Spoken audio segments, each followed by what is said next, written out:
Okay, so today basically what we're doing is just reviewing kind of the stuff we did yesterday. So the first thing I want you to do is get out your notes from yesterday. Get out your notes paper from yesterday.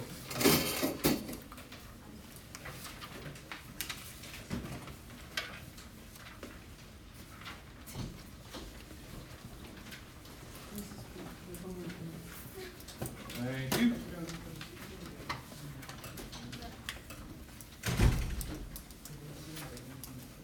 All right, we will refer back to that in just a second.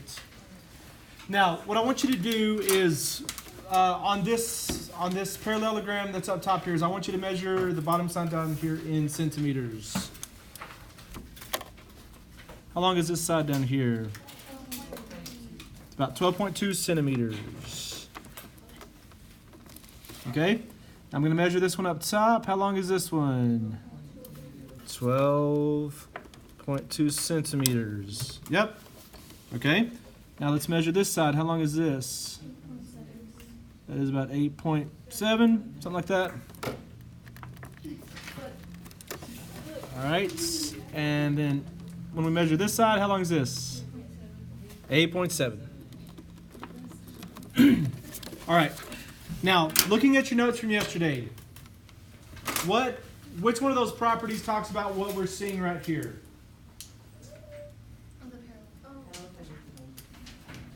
Remember there was 4 properties. Okay, say what it is. Okay, good. So this is showing that opposite sides are congruent. In any parallelogram, the opposite sides are congruent. So that's one of the properties we talked about yesterday.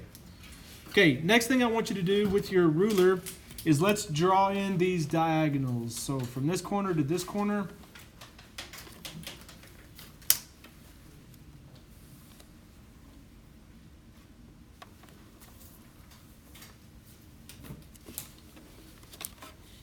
And then draw on the long diagonal also.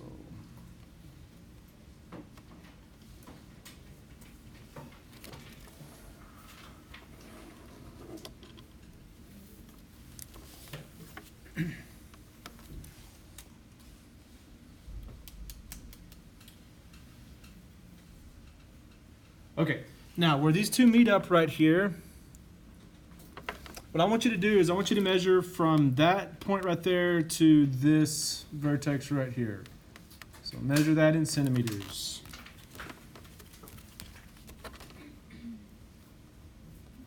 How long is it? 9.5. Okay, about 4.3. Alrighty. So that's about 4.3 centimeters. Now let's measure from here to here. How long is that? It's about 4.3.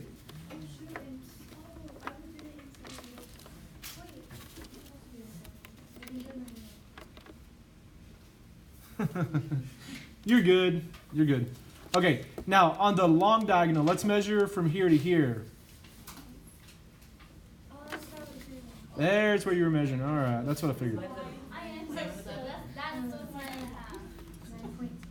Okay, it's about 9.7, somewhere around there.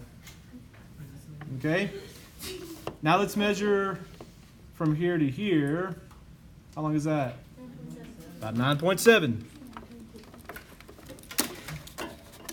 Okay. Now again, thinking back to your notes or those properties of parallelograms from yesterday. With these diagonals, what we're seeing right here, which one of those properties talks about what's happening right here? Okay, good. The diagonals bisect each other. So where those two diagonals cross each other, they cut each other exactly in half. So where this diagonal runs into this diagonal, it cuts it exactly in half. Both of these are 4.3. And then where the small diagonal runs across the long one, it cuts it exactly in half, making both of these 9.7. So that right there is just talking about the diagonals bisecting each other. All right. On the next parallelogram, now with your protractor, what I want you to do is I want you to measure this angle right here.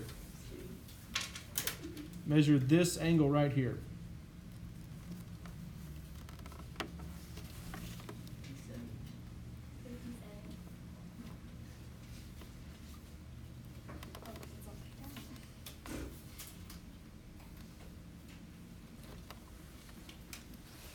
How big is it?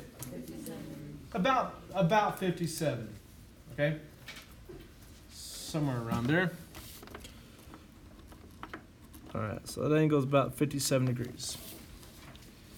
Now, is this angle and this angle right here congruent to each other? No. Obviously not. This is acute and this is an obtuse. They're like supplementary, right? Okay, we'll get to that in just a second. So what I want you to do is go ahead and measure this angle right here. Measure that angle.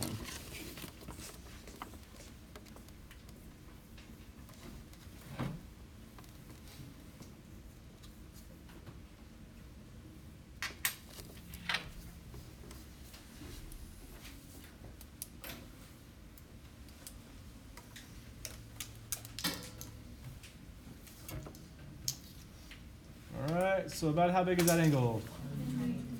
About 123. Somewhere between 122 and 123. Somewhere around there, but we're going to go with 123 so that it gets what I need here.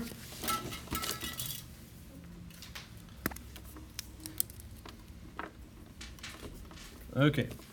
So obviously these two are not congruent, but there is something true. What's up with these two? Supplementary. Okay, good. So these two angles right here are supplementary. And what's that word we used to describe these two angles yesterday? Starts with the C. Consecutive. Okay. So what did our property say about that yesterday? Consecutive angles are supplementary. Order. Good. Consecutive angles are supplementary. Okay? They add up to 180. Consecutive angles are supplementary. Now, if we were to measure this angle, how big do you think this angle is going to be? 57. And you're right. This would be 57 degrees if we measured it.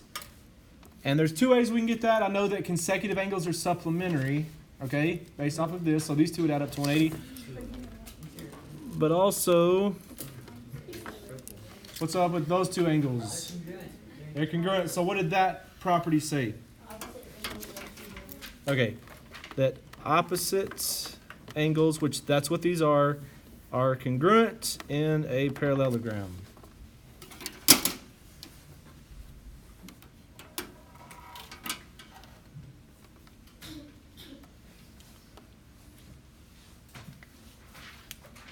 Okay.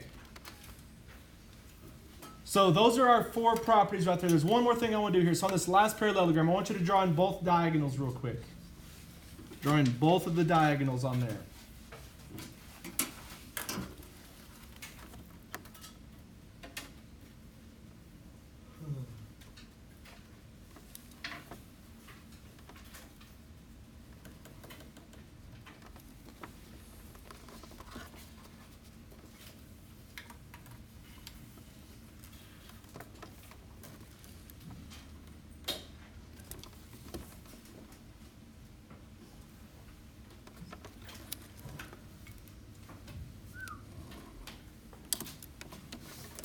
Okay, so about like that.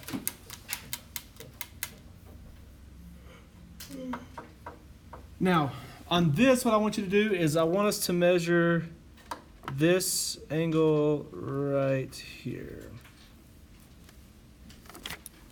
Measure that angle right there that I shaded in. See how big that angle is.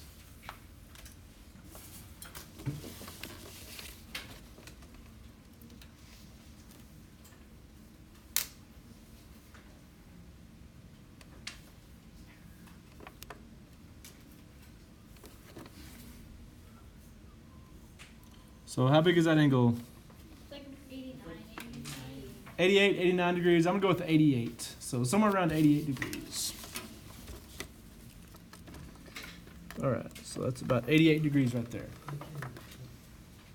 Now what I want you to do is I want to measure this angle right here. 88.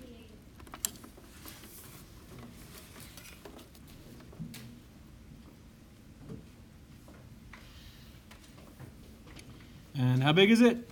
88. About 88 degrees. All right, so we can see that those two we just measured are congruent. Now, this doesn't necessarily come from the four properties we talked about yesterday. This comes from something else. How do I know these two? I mean, what would tell me that these two angles are congruent? Good. They're alternate interior angles of parallel lines. This is a parallelogram. So when you have alternate interior angles of parallel lines, those two angles are going to be congruent to each other. All right? So let's measure this angle right here now.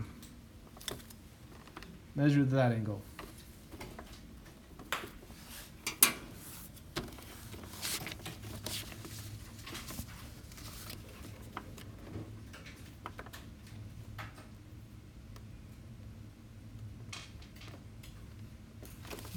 Do it like this.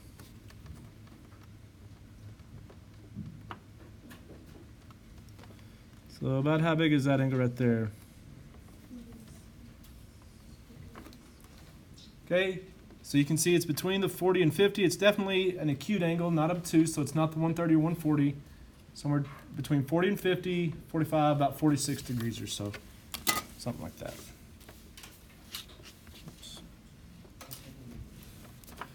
All right, so this angle is 46 degrees, which means this angle right here is how big? 46 degrees. Now, how big is this overall angle going to be right here?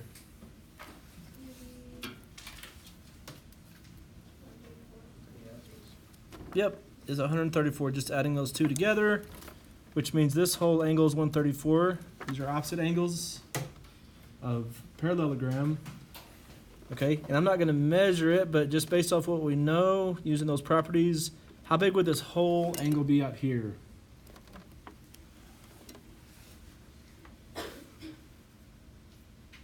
If this whole angle is 134, how big would this one be? 134. Okay, so these are consecutive angles, so it's got to be 46. Somebody may have been saying 46 the whole time. I'm sorry. You weren't saying it with enough authority. Okay, so it means this whole angle right here is 46 degrees.